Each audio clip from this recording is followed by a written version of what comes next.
ವಿವಾದ ಎದ್ದಾಗ ಕನ್ನಡಿಗರೆಲ್ಲರೂ ಕೂಡ ಒಂದಾಗ್ತೀವಿ, ಒಂದಾಗಲೇಬೇಕು. ಅದು ನಮ್ಮ ಧರ್ಮ. ಇವತ್ತು ಯಾವುದೋ ಸಂದರ್ಭದಲ್ಲಿ ಕಮಲ್ ಹಾಸನ್ ಅವರು ಎಮೋಷ್ನಲ್ ಆಗಂದ್ರೋ ಅಥವಾ ತಿಳಿದಂದ್ರೋ ತಿಳಿದೆ ಅಂದ್ರೋ, ಒಂದಂತೂ ಸತ್ಯ, ತಮಿಳಿಂದ ಕನ್ನಡ ಹುಟ್ಟಿಲ್ಲ. ಅದಂತೂ ಸತ್ಯ. ಭಾಷಾ ತಜ್ಞರಿದ್ದಾರೆ ನಮ್ಮಲ್ಲಿ. ನಾನು ಭಾಷಾ ತಜ್ಞರನ್ನು ಈ ಮೂಲಕ ಕೇಳ್ಕೊಳ್ತೇನೆ, ಅವ್ರುಗಳು ಹೊರಗೆ ಬಂದು ಇದ್ರ ಬಗ್ಗೆ ಹೇಳಿಕೆಯನ್ನು ಕೊಟ್ಟು ಕೆಲವರನ್ನು ಸರಿಯಾಗಿ ಮಾರ್ಗದರ್ಶನ ಮಾಡಬೇಕಾಗತ್ತೆ. ಇದು ಪ್ರತಿ ಸಂದರ್ಭದಲ್ಲೂ ಕೂಡ ಕನ್ನಡಕ್ಕೆ ಧಕ್ಕೆ ಬಂದಾಗ, ಈ ರೀತಿಯಾದಂಥ ಹೇಳಿಕೆಗಳನ್ನು ನೀಡಿದಾಗ ಅವರಿಗೆ ನಾವು ಮಂದಟ್ಟ ಮಾಡಿಕೊಡ್ಬೇಕಾಗತ್ತೆ. ವಾಣಿಜ್ಯ ಮಂಡಳಿಯು ಕೂಡ ಈಗಾಗಲೇ ಕಮಲ್ ಹಾಸನ್ ಅವರನ್ನು ಸಂಪರ್ಕಿಸಿ ಇದ್ರ ಬಗ್ಗೆ ಒಂದು ವಿಷಾದವನ್ನು ವ್ಯಕ್ತಪಡಿಸಬೇಕು. ತಪ್ಪಾಗಿದೆ, ಕನ್ನಡಿಗರ ಮನಸ್ಸಿಗೆ, ಕನ್ನಡಿಗರಿಗೆ ನೋವುಂಟಾಗಿದೆ ಅನ್ನುವಂಥ ಮಾತನ್ನು ಈಗಾಗಲೇ ವಾಣಿಜ್ಯ ಮಂಡಳಿ ಕೆಲಸ ಮಾಡ್ತಾಯಿದೆ. ಪ್ರತಿಯೊಬ್ಬರೂ ಕೂಡ ಅವರನ್ನು ಸಂಪರ್ಕಕ್ಕೆ ಇಟ್ಟು ಕಮಲ್ ಹಾಸನ್ ಅವ್ರನ್ನ ಕೇಳೋಕ್ಕೆ ಇದು ಮಾಡ್ತಿದ್ದೀವಿ. ಬಹುಶಃ ಕಮಲ್ ಹಾಸನ್ ಅವರು ಈ ಬಗ್ಗೆ ಅವರ ಒಪ್ಪಿಗೆಯನ್ನು ಹೇಳಬೇಕಾಗತ್ತೆ. ಎಮೋಷನ್ ಆಗಿ ಹೇಳಿದ್ದಿದ್ರೆ ಅದನ್ನು ಕೂಡ ಅವರು ಒಪ್ಕೋಬೇಕಾಗತ್ತೆ. ಆದರೆ ನೋವಾಗಿದೆ, ಕನ್ನಡಿಗರಿಗೆ ಖಂಡಿತವಾಗ್ಲೂ ನೋವಾಗಿದೆ. ಯಾಕೆಂದರೆ ತಮಿಳು ಪೂರ್ವ ದ್ರಾವಿಡ ಭಾಷೆಯಿಂದ ಇವತ್ತಿನ ದಿನ ಎಲ್ಲ ಈ ದಕ್ಷಿಣ ಭಾರತದಲ್ಲಿರ್ತಕ್ಕಂಥ ನಮ್ಮ ಈ 4 ಭಾಷೆಗಳು ಕೂಡ ಬಂದಿರತಕ್ಕಂಥದ್ದು ಸತ್ಯ. ಅದನ್ನು ಭಾಷಾ ತಜ್ಞರು ಹೇಳಬೇಕಾಗುತ್ತೆ, ವಿವರಿಸಬೇಕಾಗುತ್ತೆ. ನಾನು ಕೂಡ ವಾಣಿಜ್ಯ ಮಂಡಳಿ ಹೇಳಿದ್ದೀನಿ, ಎಲ್ಲ ಭಾಷಾ ತಜ್ಞರನ್ನು ಕರೆದು ಇದ್ರ ಬಗ್ಗೆ ವಿವರಣೆಯನ್ನು ತಗೊಳ್ಳಿ. ಯಾಕೆಂದರೆ ಪ್ರತಿ ಸಲ ಬಂದಾಗ ಈ ರೀತಿ ನಾವು ಕೂತ್ಕೊಂಡು ನಾವು ವಿವಾದವನ್ನು ನಾವು ಎದುರಿಸಬೇಕಾಗತ್ತೆ. ಯಾರೂ ಕೂಡ ಲಘುವಾಗಿ ಕನ್ನಡ ಭಾಷೆಯ ಬಗ್ಗೆ ಯಾರ ಹೊಟ್ಟೆಯಿಂದ ಯಾರೂ ಬಂದಿಲ್ಲ. ಅಕ್ಕ ತಂಗಿಯರು ಅಂತ ಹೇಳಿದ್ದಿದ್ರೆ ನಮಗೆ ಬೇಜಾರಾಗ್ತಿರ್ಲಿಲ್ಲ. ನಾವು ಯಾರ ಹೊಟ್ಟೆಯಿಂದನೂ ಬಂದಿದ್ದಲ್ಲ, ಸ್ವತಂತ್ರವಾಗಿ ಬಂದಿರತಕ್ಕಂಥದ್ದು ಕನ್ನಡ. ಅದರಿಂದಾಗಿ ಇದು ಬಗೆಹರಿಸಬೇಕಾಗತ್ತೆ.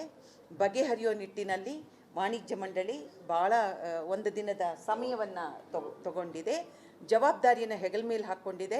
ಯಾಕೆಂದರೆ ಅವರು ಬರಲೇಬೇಕಾಗತ್ತೆ, ಅವರು ಇದ್ರ ಬಗ್ಗೆ ವಿವರಣೆ ಕೊಡಲೇಬೇಕಾಗುತ್ತೆ.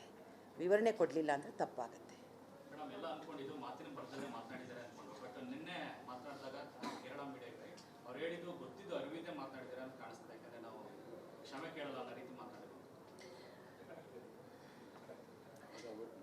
ಇದು ನಾನು ಅದನ್ನು ಅವರಿಗೆ ಬಿಡ್ತೀನಿ. ಆದರೆ ಭಾಷೆ ವಿಷಯದಲ್ಲಿ ಯಾರೂ ಉದ್ಘಾಟನ ಮಾಡಿದ್ರೆ ಕನ್ನಡದ ಮನಸ್ಸುಗಳು ಸುಮ್ಮನೆ ಕೂತ್ಕೊಳ್ಳಲ್ಲ. ಸಾರಿ, ಕನ್ನಡದ ಮನಸ್ಸು ಭಾಳ ದೊಡ್ಡದು, ಆಯಿತಾ? ನಮಗೆ ಕ್ಷಮೆನೂ ಕೊಡೋಕ್ಕೆ ಗೊತ್ತಾಗುತ್ತೆ, ನಮಗೆ ಮೂಗಿಡ್ದು ನಮಗೆ ದಂಡನೆ ಕೊಡೋಕ್ಕೂ ನಮಗೆ ಗೊತ್ತಾಗುತ್ತೆ. ಕನ್ನಡಿಗರ ಮನಸ್ಸಿದೆಲ್ಲ ಬಹಳ ದೊಡ್ಡದು, ಹಾಗೆಲ್ಲ ಮಾಡೋಕ್ಕಾಗಲ್ಲ.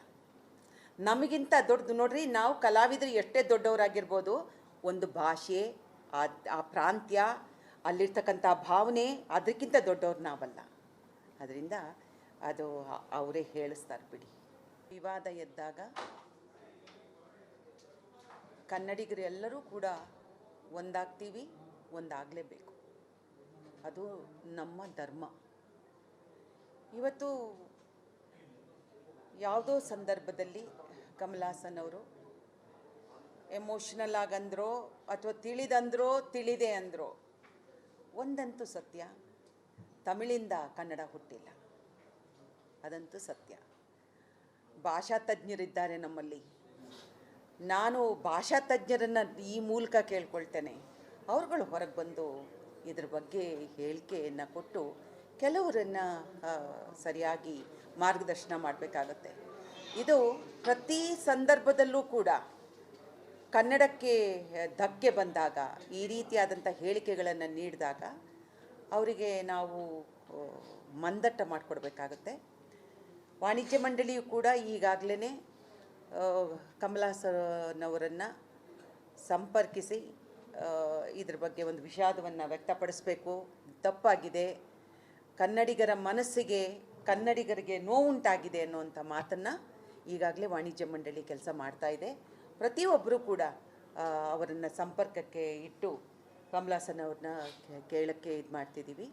ಬಹುಶಃ ಕಮಲಾಸನ್ ಅವರು ಈ ಬಗ್ಗೆ ಅವರ ಒಪ್ಪಿಗೆಯನ್ನು ಹೇಳಬೇಕಾಗತ್ತೆ. ಎಮೋಷನ್ ಆಗಿ ಹೇಳಿದ್ದಿದ್ರೆ ಅದನ್ನು ಕೂಡ ಅವರು ಒಪ್ಕೋಬೇಕಾಗತ್ತೆ. ಆದರೆ ನೋವಾಗಿದೆ, ಕನ್ನಡಿಗರಿಗೆ ಖಂಡಿತವಾಗ್ಲೂ ನೋವಾಗಿದೆ. ಯಾಕೆಂದರೆ ತಮಿಳು ಪೂರ್ವ ದ್ರಾವಿಡ ಭಾಷೆಯಿಂದ ಇವತ್ತಿನ ದಿನ ಎಲ್ಲ ಈ ದಕ್ಷಿಣ ಭಾರತದಲ್ಲಿರ್ತಕ್ಕಂಥ ನಮ್ಮ ಈ 4 ಭಾಷೆಗಳು ಕೂಡ ಬಂದಿರತಕ್ಕಂಥದ್ದು ಸತ್ಯ. ಅದನ್ನು ಭಾಷಾ ತಜ್ಞರು ಹೇಳಬೇಕಾಗುತ್ತೆ, ವಿವರಿಸಬೇಕಾಗುತ್ತೆ. ನಾನು ಕೂಡ ವಾಣಿಜ್ಯ ಮಂಡಳಿ ಹೇಳಿದ್ದೀನಿ, ಎಲ್ಲ ಭಾಷಾ ತಜ್ಞರನ್ನು ಕರೆದು ಇದ್ರ ಬಗ್ಗೆ ವಿವರಣೆಯನ್ನು ತಗೊಳ್ಳಿ. ಯಾಕೆಂದರೆ ಪ್ರತಿ ಸಲ ಬಂದಾಗ ಈ ರೀತಿ ನಾವು ಕೂತ್ಕೊಂಡು ನಾವು ವಿವಾದವನ್ನು ನಾವು ಎದುರಿಸಬೇಕಾಗತ್ತೆ. ಯಾರೂ ಕೂಡ ಲಘುವಾಗಿ ಕನ್ನಡ ಭಾಷೆಯ ಬಗ್ಗೆ ಯಾರ ಹೊಟ್ಟೆಯಿಂದ ಯಾರೂ ಬಂದಿಲ್ಲ. ಅಕ್ಕ ತಂಗಿಯರು ಅಂತ ಹೇಳಿದ್ದಿದ್ರೆ ನಮಗೆ ಬೇಜಾರಾಗ್ತಿರ್ಲಿಲ್ಲ. ನಾವು ಯಾರ ಹೊಟ್ಟೆಯಿಂದನೂ ಬಂದಿದ್ದಲ್ಲ, ಸ್ವತಂತ್ರವಾಗಿ ಬಂದಿರತಕ್ಕಂಥದ್ದು ಕನ್ನಡ. ಅದರಿಂದಾಗಿ ಇದು ಬಗೆಹರಿಸಬೇಕಾಗತ್ತೆ. ಬಗೆಹರಿಯೋ ನಿಟ್ಟಿನಲ್ಲಿ ವಾಣಿಜ್ಯ ಮಂಡಳಿ ಭಾಳ ಒಂದು ದಿನದ ಸಮಯವನ್ನು ತಗೊಂಡಿದೆ, ಜವಾಬ್ದಾರಿಯನ್ನು ಹೆಗಲ ಮೇಲೆ ಹಾಕ್ಕೊಂಡಿದೆ. ಯಾಕೆಂದರೆ ಅವರು ಬರಲೇಬೇಕಾಗತ್ತೆ, ಅವರು ಇದ್ರ ಬಗ್ಗೆ ವಿವರಣೆ ಕೊಡಲೇಬೇಕಾಗತ್ತೆ. ವಿವರಣೆ ಕೊಡಲಿಲ್ಲ ಅಂದರೆ ತಪ್ಪಾಗುತ್ತೆ.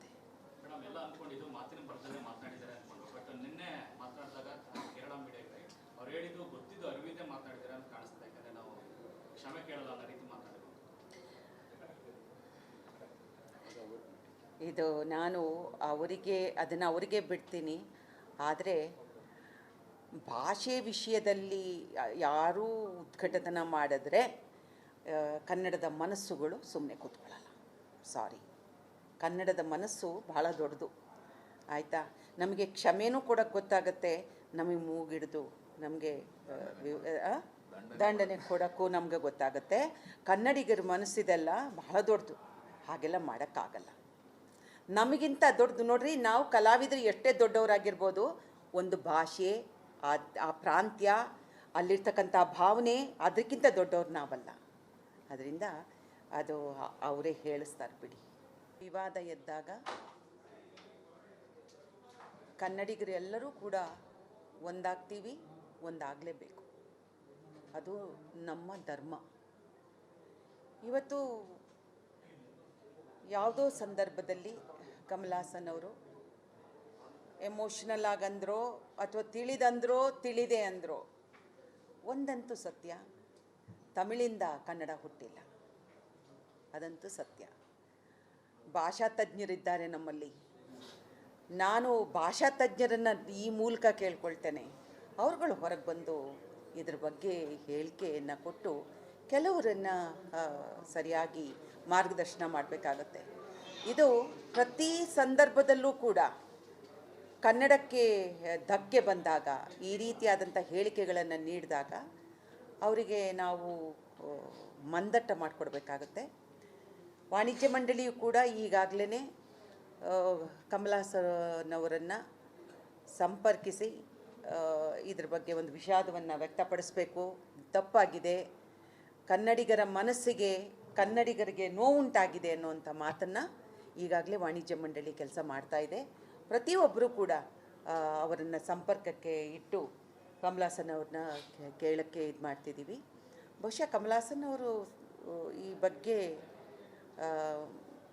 ಅವರ ಒಪ್ಪಿಗೆಯನ್ನು ಹೇಳಬೇಕಾಗತ್ತೆ. ಎಮೋಷನ್ ಆಗಿ ಹೇಳಿದ್ದಿದ್ರೆ ಅದನ್ನು ಕೂಡ ಅವರು ಒಪ್ಕೋಬೇಕಾಗತ್ತೆ. ಆದರೆ ನೋವಾಗಿದೆ, ಕನ್ನಡಿಗರಿಗೆ ಖಂಡಿತವಾಗ್ಲೂ ನೋವಾಗಿದೆ. ಯಾಕೆಂದರೆ ತಮಿಳು ಪೂರ್ವ ದ್ರಾವಿಡ ಭಾಷೆಯಿಂದ ಇವತ್ತಿನ ದಿನ ಎಲ್ಲ ಈ ದಕ್ಷಿಣ ಭಾರತದಲ್ಲಿರ್ತಕ್ಕಂಥ ನಮ್ಮ ಈ 4 ಭಾಷೆಗಳು ಕೂಡ ಬಂದಿರತಕ್ಕಂಥದ್ದು ಸತ್ಯ. ಅದನ್ನು ಭಾಷಾ ತಜ್ಞರು ಹೇಳಬೇಕಾಗುತ್ತೆ, ವಿವರಿಸಬೇಕಾಗುತ್ತೆ. ನಾನು ಕೂಡ ವಾಣಿಜ್ಯ ಮಂಡಳಿ ಹೇಳಿದ್ದೀನಿ, ಎಲ್ಲ ಭಾಷಾ ತಜ್ಞರನ್ನು ಕರೆದು ಇದ್ರ ಬಗ್ಗೆ ವಿವರಣೆಯನ್ನು ತಗೊಳ್ಳಿ. ಯಾಕೆಂದರೆ ಪ್ರತಿ ಸಲ ಬಂದಾಗ ಈ ರೀತಿ ನಾವು ಕೂತ್ಕೊಂಡು ನಾವು ವಿವಾದವನ್ನು ನಾವು ಎದುರಿಸಬೇಕಾಗತ್ತೆ. ಯಾರೂ ಕೂಡ ಲಘುವಾಗಿ ಕನ್ನಡ ಭಾಷೆಯ ಬಗ್ಗೆ ಯಾರ ಹೊಟ್ಟೆಯಿಂದ ಯಾರೂ ಬಂದಿಲ್ಲ. ಅಕ್ಕ ತಂಗಿಯರು ಅಂತ ಹೇಳಿದ್ದಿದ್ರೆ ನಮಗೆ ಬೇಜಾರಾಗ್ತಿರ್ಲಿಲ್ಲ. ನಾವು ಯಾರ ಹೊಟ್ಟೆಯಿಂದನೂ ಬಂದಿದ್ದಲ್ಲ, ಸ್ವತಂತ್ರವಾಗಿ ಬಂದಿರತಕ್ಕಂಥದ್ದು ಕನ್ನಡ. ಅದರಿಂದಾಗಿ ಇದು ಬಗೆಹರಿಸಬೇಕಾಗತ್ತೆ. ಬಗೆಹರಿಯೋ ನಿಟ್ಟಿನಲ್ಲಿ ವಾಣಿಜ್ಯ ಮಂಡಳಿ ಭಾಳ ಒಂದು ದಿನದ ಸಮಯವನ್ನು ತಗೊಂಡಿದೆ, ಜವಾಬ್ದಾರಿಯನ್ನು ಹೆಗಲ ಮೇಲೆ ಹಾಕ್ಕೊಂಡಿದೆ. ಯಾಕೆಂದರೆ ಅವರು ಬರಲೇಬೇಕಾಗತ್ತೆ, ಅವರು ಇದ್ರ ಬಗ್ಗೆ ವಿವರಣೆ ಕೊಡಲೇಬೇಕಾಗತ್ತೆ.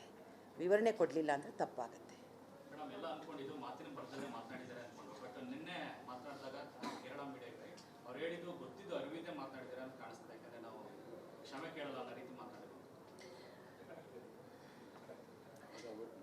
ಇದು ನಾನು ಅದನ್ನು ಅವರಿಗೆ ಬಿಡ್ತೀನಿ. ಆದರೆ ಭಾಷೆ ವಿಷಯದಲ್ಲಿ ಯಾರೂ ಉದ್ಘಾಟನ ಮಾಡಿದ್ರೆ ಕನ್ನಡದ ಮನಸ್ಸುಗಳು ಸುಮ್ಮನೆ ಕೂತ್ಕೊಳ್ಳಲ್ಲ. ಸಾರಿ, ಕನ್ನಡದ ಮನಸ್ಸು ಬಹಳ ದೊಡ್ಡದು, ಆಯಿತಾ. ನಮಗೆ ಕ್ಷಮೆನೂ ಕೊಡೋಕ್ಕೆ ಗೊತ್ತಾಗುತ್ತೆ, ನಮಗೆ ಮೂಗಿಡ್ದು ನಮಗೆ ದಂಡನೆ ಕೊಡೋಕ್ಕೂ ನಮಗೆ ಗೊತ್ತಾಗುತ್ತೆ. ಕನ್ನಡಿಗರ ಮನಸ್ಸಿದೆಲ್ಲ ಬಹಳ ದೊಡ್ಡದು, ಹಾಗೆಲ್ಲ ಮಾಡೋಕ್ಕಾಗಲ್ಲ. ನಮಗಿಂತ ದೊಡ್ಡದು ನೋಡ್ರಿ, ನಾವು ಕಲಾವಿದರು ಎಷ್ಟೇ ದೊಡ್ಡವರಾಗಿರ್ಬೋದು, ಒಂದು ಭಾಷೆ, ಆ ಪ್ರಾಂತ್ಯ, ಅಲ್ಲಿರ್ತಕ್ಕಂಥ ಭಾವನೆ, ಅದಕ್ಕಿಂತ ದೊಡ್ಡವ್ರು ನಾವಲ್ಲ. ಅದರಿಂದ ಅದು ಅವರೇ ಹೇಳಿಸ್ತಾರೆ ಬಿಡಿ.